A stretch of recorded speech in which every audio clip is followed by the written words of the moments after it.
अस्सलाम वालेकुम दोस्तों, welcome back to my YouTube channel brain boost education. आज हमारा PSOC का 5वां लेक्चर है जिसमें हम यूनिट कमिटमेंट को डिस्कस करेंगे।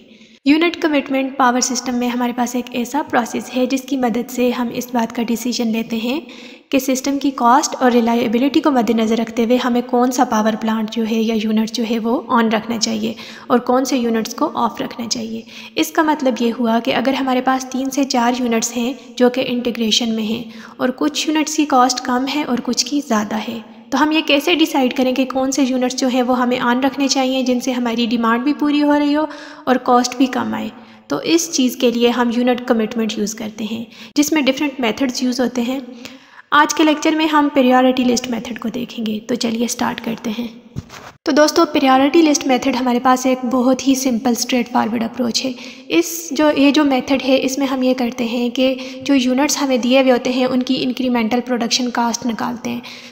फिर जो इंक्रीमेंटल प्रोडक्शन कास्ट की बेस पर हम उन्हें अरेंज करते हैं कि कौन सा यूनिट जो है वो कम कास्ट पे ऑपरेट करेगा और कौन सा यूनिट जो है वो ज़्यादा कास्ट पे ऑपरेट करेगा और कौन से यूनिट्स को हमें ऑन रखना चाहिए और कौन से यूनिट्स को ऑफ रखना चाहिए।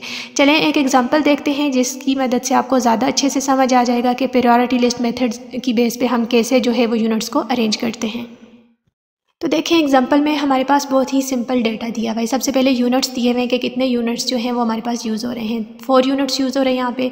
उसके बाद यूनिट्स की मैक्सिमम और मिनिमम वैल्यूज़ दी हुई हैं मेगावाट में। फिर इंक्रीमेंटल हीट रेट दिया हुआ है जो कि BTU पर के किलोवाट हार में दिया हुआ है।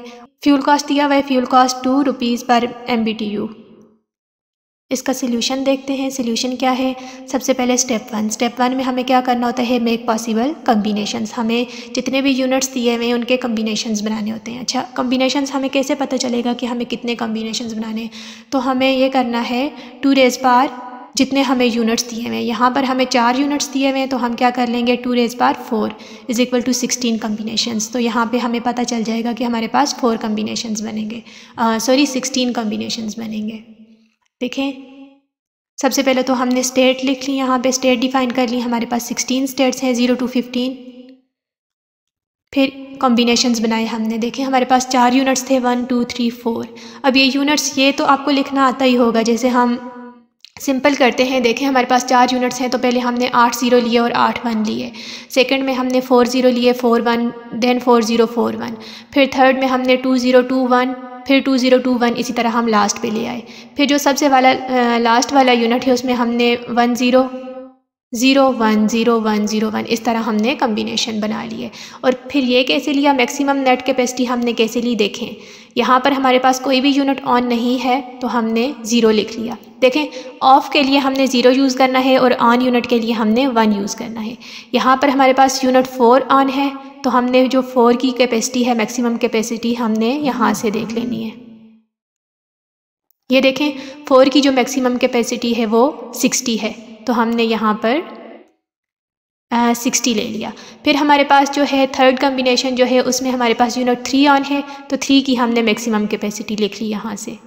ये देखें 3 की मैक्सिमम कैपेसिटी हमारे पास 300 है तो हमने यहाँ पे 300 लिख लिया। आगे देखें हमारे पास जो है यूनिट 3 और यूनिट 4 ऑन है तो यहाँ पे हमने मैक्सिमम कैपेसिटी कैसे लिखनी है?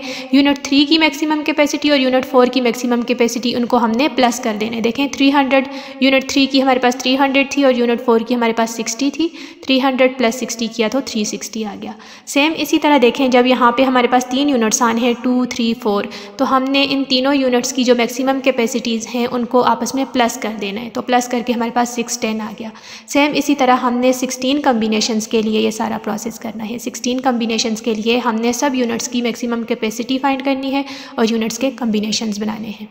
आगे हमने क्या करना है? Now arrange this list from maximum to minimum, मतलब हमें डिसेंडिंग ऑर्डर में इसको अरेंज करना है। ये देखें डिसेंडिंग ऑर्डर में कैसे करना। हम अब 15 से पहले 0 से 15 तक गए थे, अब हमने 15 से 0 तक जाना है। और देखें जो सबसे ज़्यादा था इन सब कम्बिनेशंस में हम देखेंगे कि जो सबसे मैक्सिमम वैल्यू है, सबसे मैक्सिमम वैल्यू हमारे पास यहाँ पे थी 690, तो हमने मैक्सिमम वैल्यू 690 ले ली। फिर 630 थी, वो इस वाले पे थी 1110, इस कॉम्बिनेशन पे 630 थी, तो हमने यहाँ पे पहले हमने इनको अरेंज करना है, मैक्सिमम कैपेसिटी को इसको अरेंज करना है करके फिर हमने यहाँ पे ये वाले जो कॉम्बिनेशंस हैं इसके साथ जो कॉम्बिनेशंस आते हैं देखें सबसे पहले हमारे पास ये थी 690, तो हमने ये कॉम्बिनेशन ले लिया 1111। फिर 630 थी, तो हमने ये वाला कॉम्बिनेशन ले लिया। फिर उसके बाद देखिए हमारे पास 610 है, तो हमने ले लिया 0111। ये देखें थर्ड नंबर पे हमने कॉम्बिनेशन लिया 0111 क्योंकि 610 था।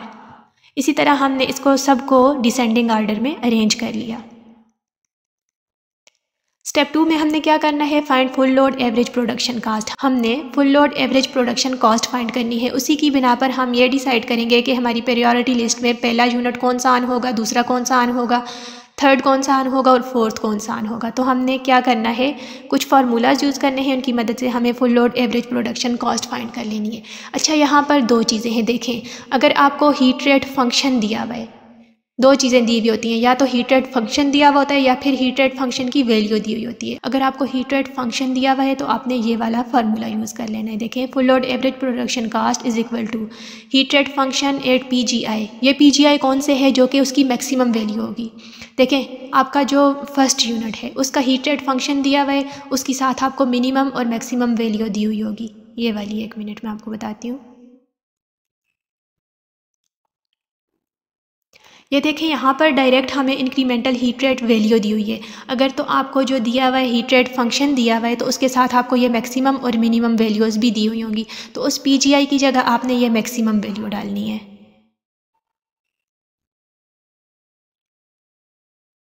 देखें, हीट रेट फंक्शन आपको कुछ यूँ दिया हुआ होगा, for example 800 PI² + 0.2 PI + 80 something यूँ दिया हुआ होगा। तो आपने PI जो होगा उसकी जगह आपने PGI, इसकी जगह आपने इसकी मैक्सिमम वैल्यू डालनी है, divided by PGI maximum multiply by fuel cost. Fuel cost आपको इक्वेशन में या क्वेश्चन में दी हुई होगी। देखिए, यहाँ मैंने लिखा हुआ है this formula is used when heat rate function is given. लेकिन अगर आपको हीट रेट वैल्यू दी हुई है, जैसे कि हमें एग्जांपल में उन्होंने हीट रेट वैल्यू दी हुई है, तो वहाँ पर आपने ये फार्मूला यूज़ करना है, full load average production cost is equal to incremental heat rate multiply by fuel cost. देखें, यूनिट 1 के लिए हमने निकाल लिया। यूनिट 1 की जो इंक्रीमेंटल हीट रेट उन्होंने दिया हुआ था उसकी वैल्यू थी 10,440। तो ये यूनिट्स कुछ हमने अरेंज किए, तो ये हमारे पास आ गई 20.88।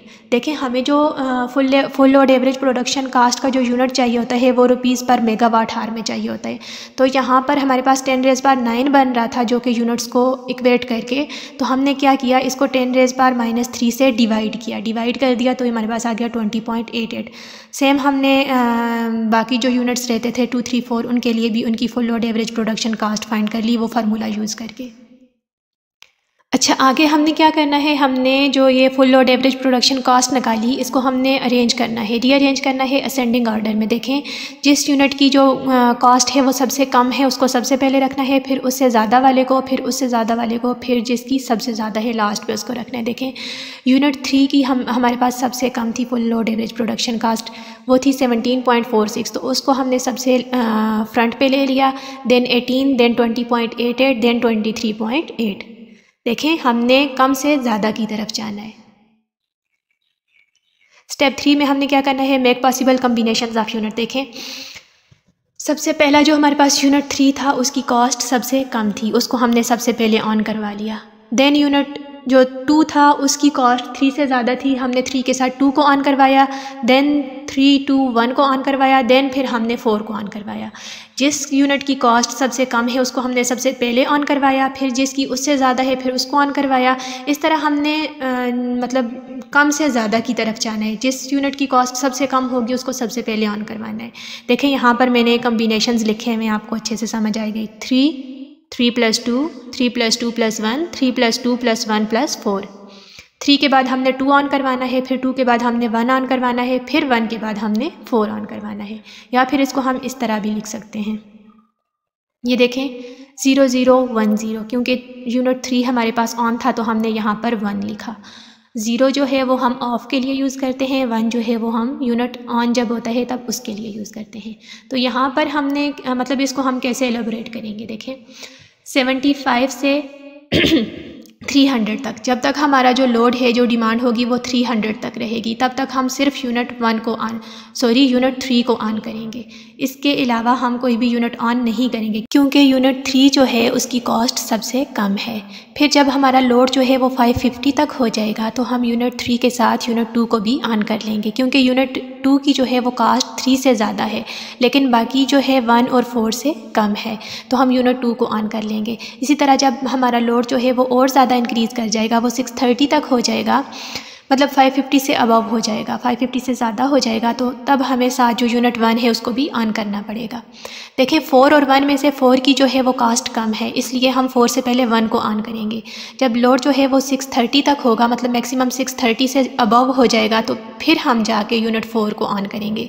इस तरह जो हमारा प्रायोरिटी लिस्ट मेथड है वो हमें बताता है कि कौन सा यूनिट हमें पहले ऑन करना है और कौन सा यूनिट बाद में ऑन करना है। तो ये था हमारा आज का लेक्चर। होप सो कि आपको अच्छे से समझ आया होगा। अगर कोई भी चीज़ समझ ना आई हो तो आप कमेंट बॉक्स में मुझसे पूछ सकते हैं। नेक्स्ट वीडियो में आपके साथ एक और लेक्चर लेके हाजिर होंगी। तब तक के लिए मुझे इजाज़त दीजिए और अपनी दुआओं में याद रखिएगा। अल्लाह हाफिज़।